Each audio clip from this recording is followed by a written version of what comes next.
Hi friend, welcome back to our channel. आज आम बनइबा देखो न्यू टाइप फिश फ्राई। देखो मु माछ को मैरिनेट कर मैरिनेट करने मुझे लंका गुंड कि जीरा गुंड कि अल्प लुण कि सरिष तेल अदा रसुण और जीरा पेस्ट कस्तूरी मेथी क्रश करके कि टमाटो प्यूर को ता सहित मैरिनेट कर देखते मुझे कड़े तेल गरम कर फिश को ऐड करदेली।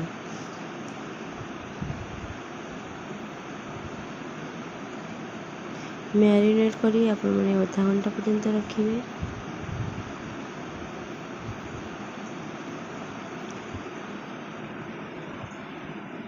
एबे देखो माछ को ओल्टे देली।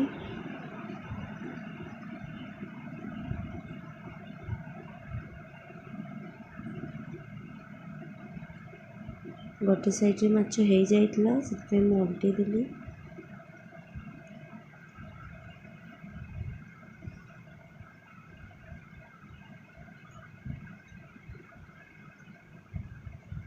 एबे देखो मु आउ गोटे साइड को ओल्टे दूची।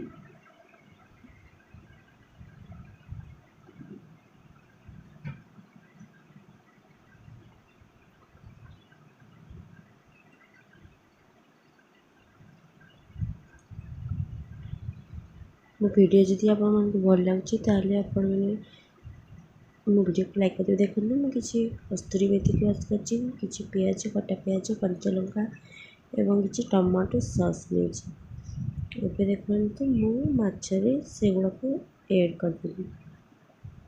करी पत्र नहीं।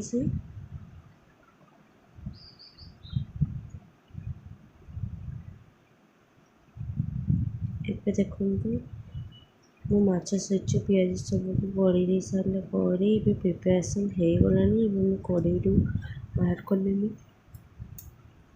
वीडियोटी जब भल लगी प्लीज लाइक शेयर कमेंट और सब्सक्राइब करदेवे। देखते बहुत ही टेस्टी अब मुझे निश्चय ट्राई करूँ। Thanks for watching. Please subscribe my channel and press the hit button. Thank you friends.